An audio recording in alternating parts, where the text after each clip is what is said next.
We are live, ladies and gentlemen. There it is. We are so excited, ladies and gentlemen, to have an awesome guest on the show with us today. You all will definitely want to tune in because this guy is going to help your customers with their claims. So tune in today.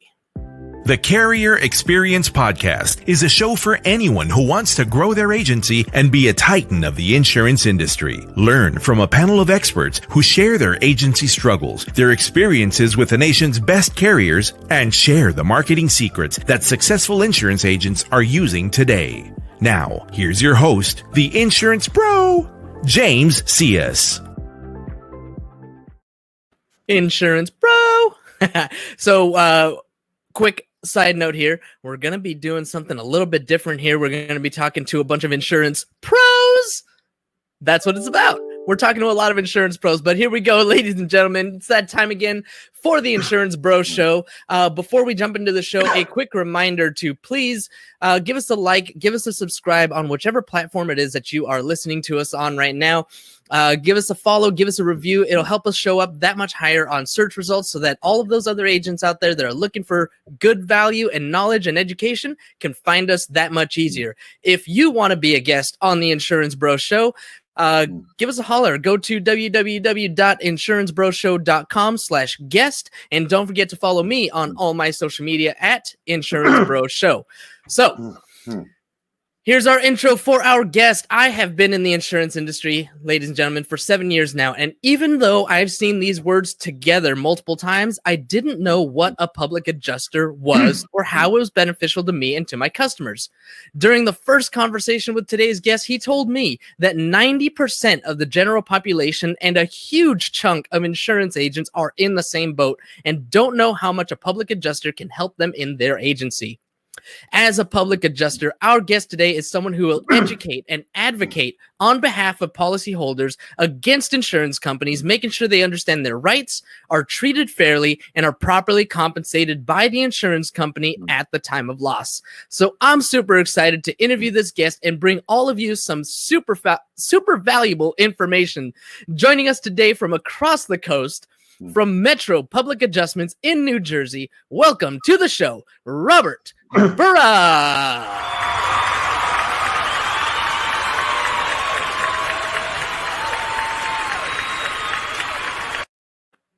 Woo, Robert, welcome to the show. Thanks for joining us today. That is the best introduction because it was a very accurate introduction. Very accurate in a lot of different ways. I mean, first of all, we're talking about something that very few people even know that this service exists. Tell us a little bit about what a public adjuster is, how they're beneficial to all of us insurance agents, and, how'd you get into the business to begin with? I'll start with how I got into the business. I have been doing IT for many years and looking for my own path. And after getting laid off for first time from a company, I ran to a job fair and I ran into this business. And I was like, wow. The first thing that happened to me was the person who hired and trained me taught me the truth about how I was not being treated fairly by my insurance company because they raised my rates on my policy, which they shouldn't have for one claim in 18 years in my home. I was able to, after a tree falling on my house, receive, I think it was about $1,600 or $1,800. I remember the exact amount from my insurance company. It was a letter of apology for a bookkeeping error and restoring my rates back to pre-loss rates. What? That's so weird. Damn! Okay, that's I didn't realize you had shtick there with these things, but great. You got a few more. Yeah, we like to keep things fun. A few more opportunities for those. If you got a few more, I'll give you opportunities to use that. Awesome. Insurance companies do things the way they do it with the hopes that people don't understand the truth. They're preying or cashing in on people not knowing the truth regarding how insurance works, the do's and the don'ts. So I've seen people all kinds of crazy things. But going Well, back to for who and sure, what, for sure. going Let back, me, if you don't mind, when sure. we buy insurance as consumers, we're buying this product, right? It's a product, even though it's not a tangible product. But we're buying this product with the expectation that when we need it, it's going to pay for whatever it is that we lost, be it our car, our home, our business, whatever the case might be. And there are a lot of times when we don't get as much money as we expect, or if we do get what you're talking about right now, where the rates all of a sudden skyrocket. We have to pay double what we were paying before. So how does a public adjuster advocate for us as consumers and get us what we need and what we deserve? So first of all, in many states, a public adjuster only works with property, residential and commercial, not healthcare, not auto. It's my understanding that there are some states, and I can't tell you which ones that are there, that a public adjuster will do both auto and property. But that's not Okay. what we do. We stick specifically to property. So here, I'm going to give you another one of those opportunities to use your fancy buttons. Okay. The average homeowner, business owner, in a course of 30 years, spends in excess of $30,000 in premiums for nothing because most people go on and don't. Okay. So insurance company executives get paid millions of dollars and get millions of dollars of bonuses. Because why? Because these premiums are annuities to the insurance company. So I say to people, would you rather have the $30,000 plus that you spend in the pockets of the insurance company to do with what they want, which is to add to their $1.2 trillion of cash in the bank, or would you like to come back and get what comes to you? And what I'd like to do is circle back and explain to people that a public adjuster is somebody who's licensed by the Banking Insurance Commission of the state that they operate in, basically to be a public advocate. So there's three kinds of adjusters in the insurance industry. There's the insurance adjuster. When you have a problem, they send the guy out to your house. He's working for the insurance company. His best interest is the insurance company, not yours. Then there's an independent who works for multiple insurance companies. He's like a free agent. Okay. Then there's a public adjuster. We represent you, the policy owner, against the insurance company. There's only one reason why a person gets, well, there's two reasons. You get insurance in your property. The obvious is because of the fact that you have to. Yeah. But for many people, their homes are their largest assets. Right. Right. Most of us. Yeah. So the only reason you get really insurance is to protect your asset. If you have a mortgage, you have a fiduciary responsibility, which is called an insurable interest. That insurable interest means that if something, God forbid, happens to your property, the insurance is expected to bring the property back to pre-loss condition, pre-loss value. The problem here is the insurance company does not have that insurable interest. So typically they will pay you only 20 to 40 cents on the dollar. We 20 get to you 40%. set 20 to 40 cents on the dollar. Our job is to get you the whole dollar. Insurance company agents, in my presentation, is the best way to show it. We show a picture of a house that got hit by a car. And in it, we talk about how the owner was thrilled to get like $50,000. We came along and we got him like another $150,000. Why? Because the house had come off its foundation. The insurance company only looks at what you show them. They have no responsibility to look left. They have no responsibility to look right, up, down, or behind. So the only way the insurance company would have paid off on their own would have been if you, the homeowner, had asked, is my house still on its foundation? Has anything happened to my foundation? I hadn't asked that specific question. I personally call this the fact that the insurance company doesn't have a legal obligation to disclose that unless you ask that question. But I asked the question, don't they have a moral responsibility? You would think. You would think. Our company, Metro, is the only true nationwide public adjusting company in the country. Just about every other public adjusting company are small, local, regional mom and pops. Okay. These guys can only handle a certain amount of business because they only have a certain number of people. Okay. We have people in every state licensed for claims. There are several states that don't require a public adjustment license. We also have a nice large staff in our Bensalem, Pennsylvania office to deal with all the insurance related issues, the insurance company, the mortgage company, the insured, all the different legal things that need to go on. You have a certain number of days to respond. You have to respond in certain ways, all these different things. So we handle. So the point is, these large public adjusters only handle what makes sense to them financially. $100,000, the catastrophic loss. It's the only way that it would make sense, of course. Yeah. Right. We have all these people in our back office. My job is to identify a potential claim. And I have field engineers all over the place who get involved, and they deal with the insurance company. And we have the back office. So we'll do. So let's walk through this really quick. Go ahead. So basically, we'll do anything that makes financial sense based on the legislation of that state. Meaning, somebody here in New Jersey or someone in Wisconsin, we will deal with anything that's, say, a few $1,000s, 3 to 4 times a year deductible. So if you've got a deductible $1,000, if it's 4 or 5 or 6, we'll deal with it. Where my competition will only deal with that $80,000, $100,000 loss because that's all they have the time for. So we are flexible. And just one other quick thing, if I may throw in, one of the biggest things that we provide that other people don't provide is what I call an educational policy review. Now get ready with your sound effects. Okay. As I say, give me 25 minutes and I'll get a whole bunch of holy cows.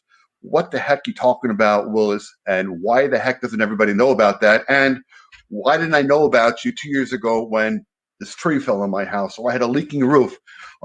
So we go over the truths about your insurance policy. Truth number one, most people are afraid to put a claim in on their policy because they're 100%. Afraid their rates are going to go up. Yeah. Because their agents typically tell them something along those lines. It's, be careful with the claims that you submit. If it's going to be something large, then go ahead and submit that claim. But if your deductible is $1,000 and the loss is $1,500, don't bother. Doesn't make sense. But if it's $5,000, $6,000, here's the number one truth.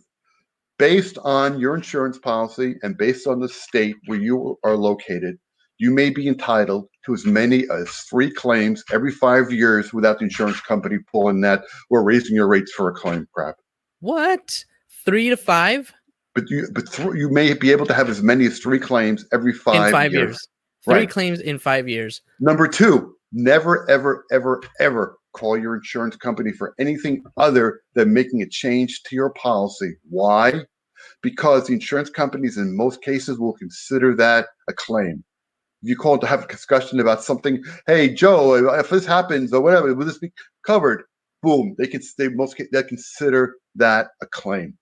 So in those cases, should customers call a public adjuster? Yeah, we'll help you. We'll help you evaluate what's going on and make the determination without contacting your insurance company, whether it's something that we can help you with, or if we can't help you because only a couple thousand, we can potentially give you some advice and some suggestions. That phone call you make to the insurance company, this call is being recorded for quality and training purposes. Everybody's known that's insurance ease for all we need is one wrong word from you, and we can deny your claim. 60% of claims are denied on the first call to the insurance company.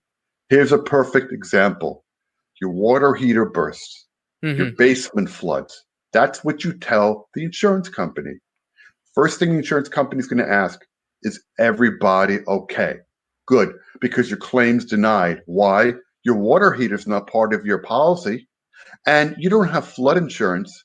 You have homeowners insurance. Right. Water, which is the number one peril in homes, is also excluded in most, if not all, policies by itself. But water I'll take backup, that right? claim.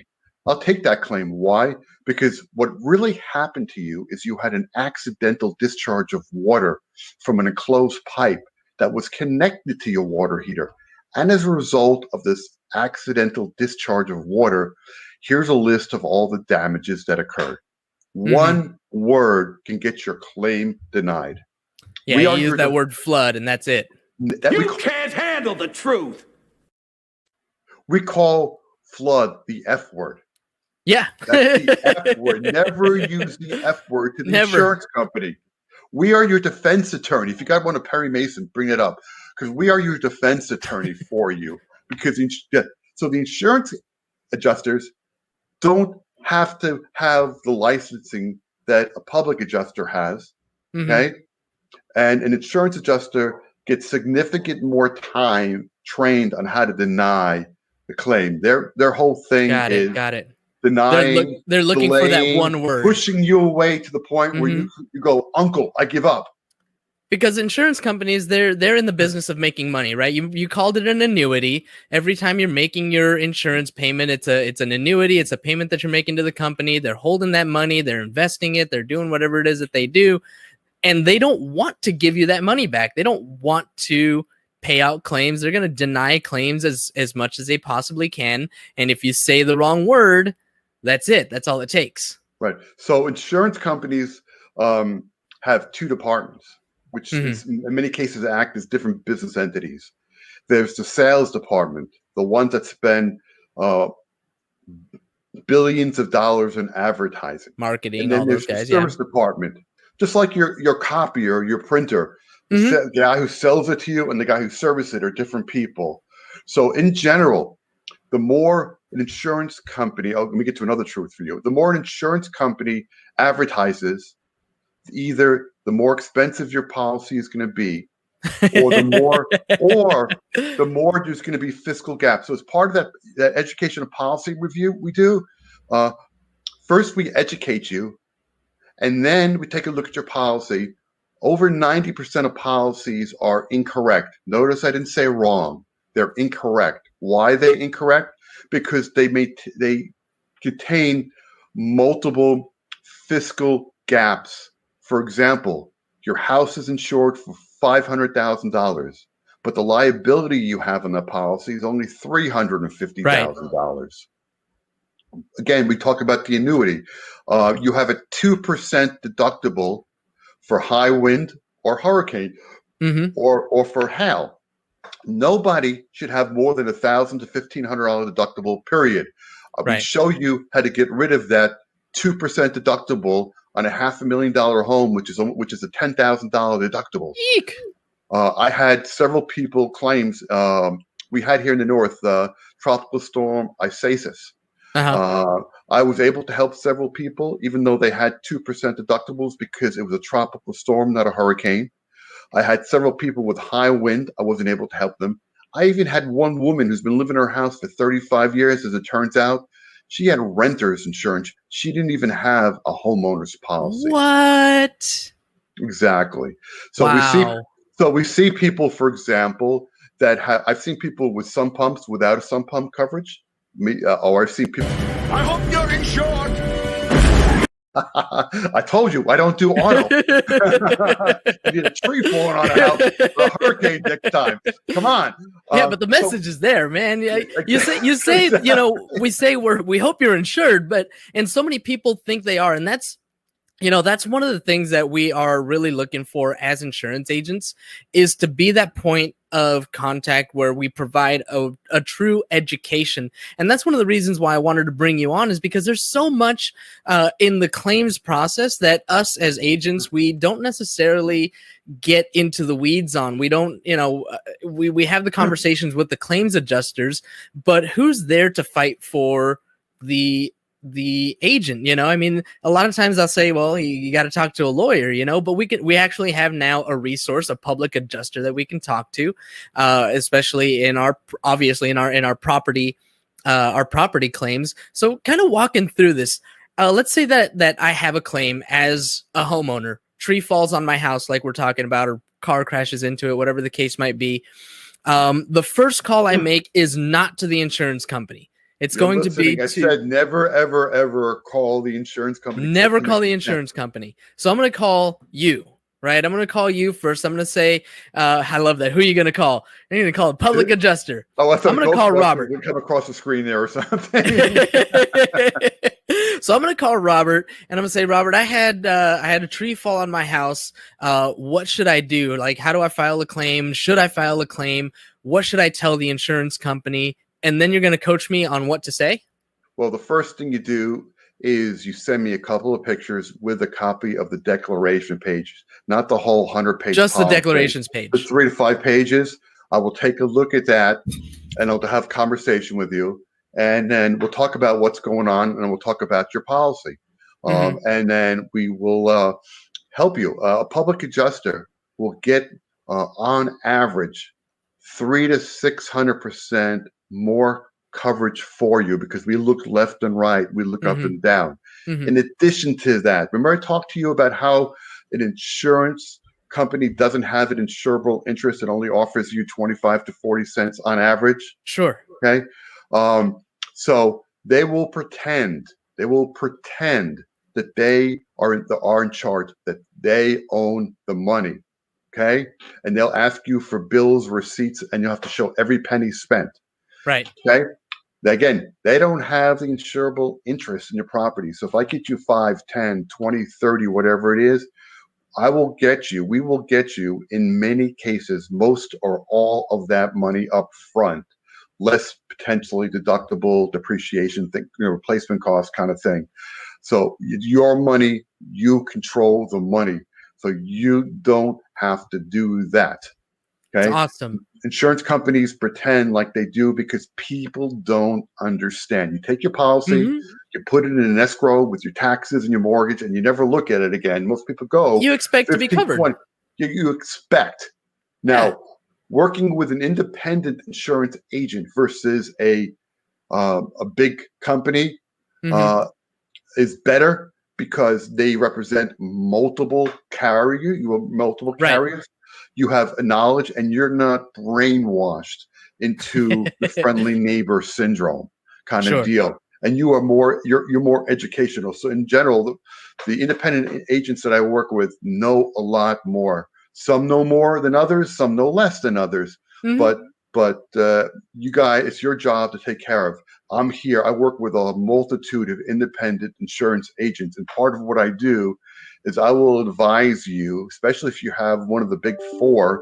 And since we're on a national broadcast, I will just refer to them as your good neighbor, your friendly neighbor, the person who's seen a thing or two or helps you because you've been in the military. And that's as far as I'll go. But you can look up and see the ones that spend literally billions of dollars on advertising. And I recommend that you go talk to somebody else. I can't say go to Joe, go to Fred. I could say here's a list of 2 or 3 agents that I've worked with that know of and that do a good job. And if these people and you get along, you like to say, if not, find some. But always get a second opinion. You should also have your policy reviewed annually or every couple of years. I did a claim annually, at least. Yeah, I did a claim for someone who moved there. See, people don't understand anything that's physical and accidental is covered. Okay, so I'll give you an example. My 16-year-old daughter comes home 2 hours late on curfew, and I practice bad parenting. Good parenting 101. Go to your room. We'll talk about it in the morning. Nothing good is going to come of this conversation, right? You know exactly what I'm saying, right? Yeah. But I was that kid. And you get to an argument, and you're too close to the wall, and I punch a hole in the wall and releasing energy. I ask you, James, is that covered under your policy? I mean, that would be way under my deductible, so I wouldn't even necessarily I'm not asking about that. I'm thinking, is it covered? I don't think so, because it sounds intentional. Okay. Releasing energy like that, did you intend to do that and punch a hole in the wall? Or what happens if you punch a hole in the wall or you knock something over that's valuable, like the TV screen or the stereo, or a hutch or something, and they come falling on a dining room table and a whole. Okay, the answer is yes. There you go. That can be completely covered. Anything that's sudden and accidental and you don't have an intent to do has the potential to be an insurable claim.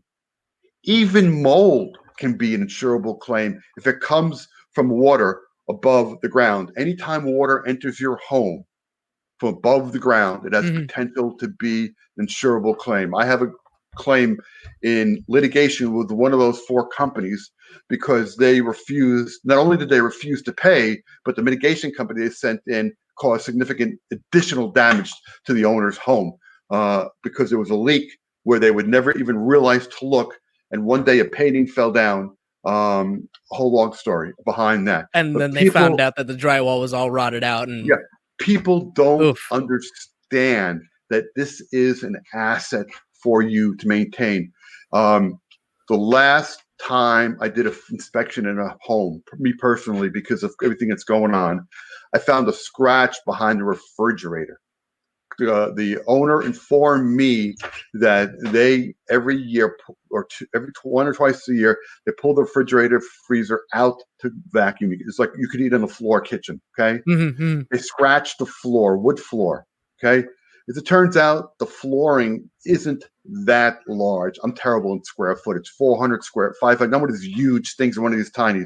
So it turns out the flooring, the wood flooring was put in first before the cabinetry was put in. So the only way to get the house back to pre-loss value, okay, is to pull everything out and fix the scratch and surface and refinish everything. To do that, you have to pull the cabinets and the cabinetry out. Once you pull it out, potentially you can't put it back. There might be a hairline fracture. That's literally that happened to my kitchen here in my condo. So that's we point out. I find one piece of cut wood floor by your refrigerator, by your sink, by your dishwasher. That's enough to potentially get that floor fixed. Wow. So here's if you talk to a public adjuster. Right. So I'll give you another one. Okay. Let's say you've been this summer, you were home and you're home with your family and your air conditioner is running like crazy because you're not at work. And it's a nice day and you decide to take the family to the beach. I'm going to leave and there's no rain in the forecast. Well, it doesn't go for San Diego because you guys in San Diego are a different category. We get rain about 6 times a year. Right. So, but anywhere else in the country. Okay. Let's say in Jersey, let's make it Jersey. You go to the shore, you leave the windows open. Now, the second floor of your house, you have really high-end, say, Burberry carpet. And you got, say, 1,200, 1,400 square foot, and the whole carpeting runs throughout the whole second floor of the house. No breaks, no nothing, continual, okay? So let's say in New Jersey, we're famous for those late afternoon, early evening thunderstorms that pop out of nowhere. Oh, yeah. So all the windows are open. Let's say in the southeast corner of your house, you have the smallest room. You use a study or a little library, and it's maybe 5 by 10, just enough to put a couch in and a little, let's say that floor, that gets wet, the carpeting. Do you ever walk on carpet that buckles when you walk?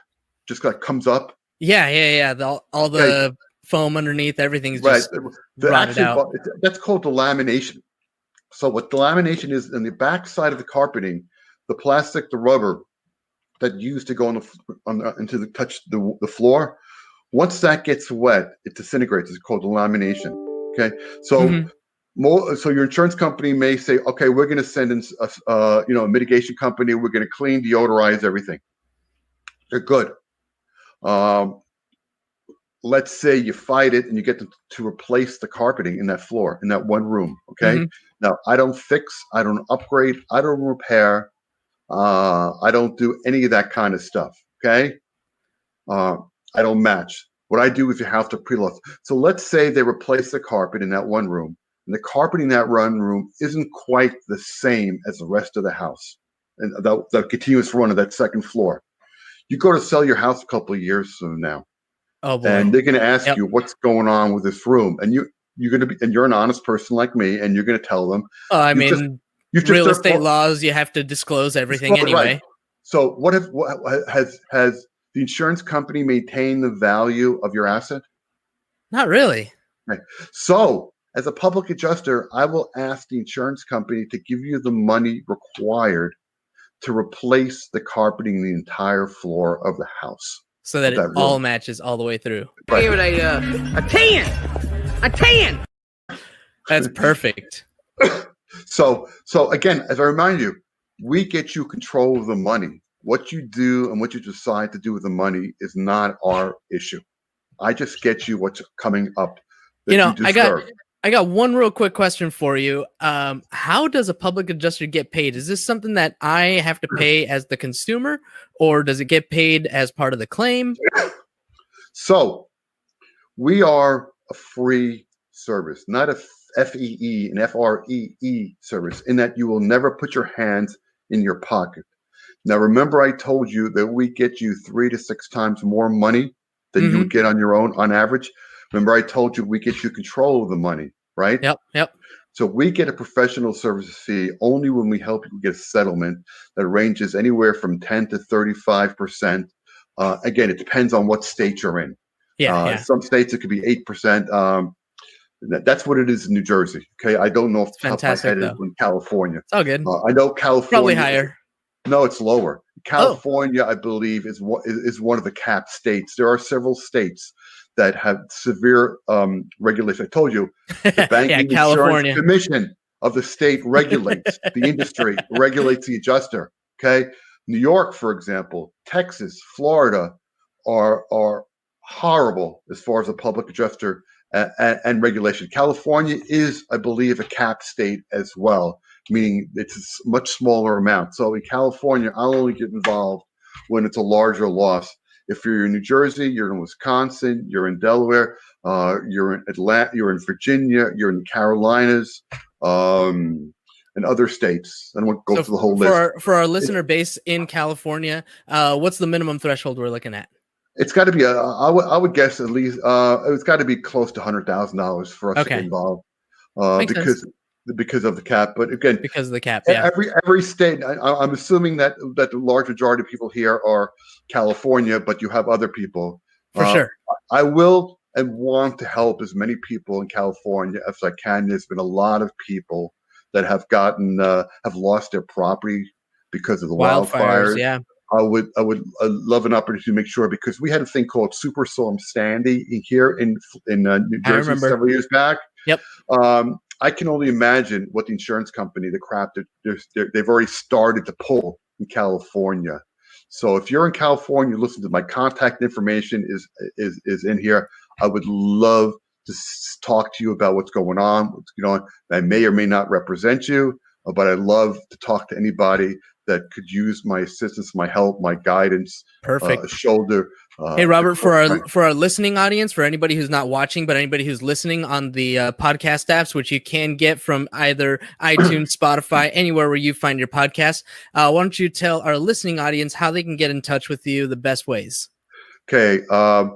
You can get hold of me by simply calling me, 973-270-4044. That's 973-270-4044.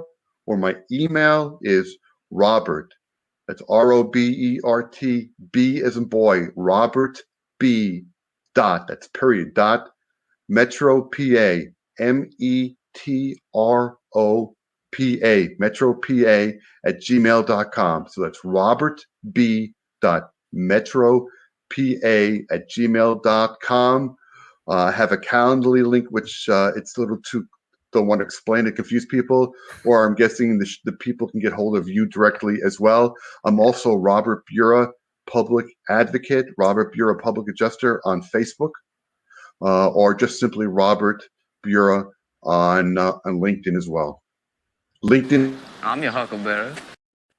LinkedIn is more my IT professional of that, and my Facebook is specifically and only geared towards my public adjusting. And this podcast is going to be linked to my Facebook page. I was going to do a live myself, but I was advised by not to do that for a couple of different reasons. So I'm obviously respectful. I appreciate the opportunity. Yeah, now it's already shared to your page. Don't worry about it. No, I got it.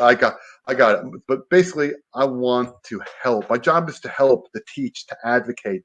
Our business card is to educate and protect the policyholders. You don't know what you don't know, and the insurance companies are banking hundreds and hundreds of millions of dollars a year on your lack of knowing what the real story is. 100%. 100%.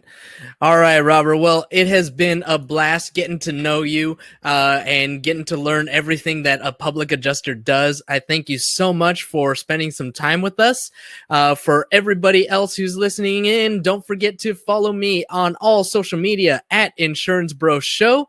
Don't forget also to leave a comment, subscribe, like, review, rate our show.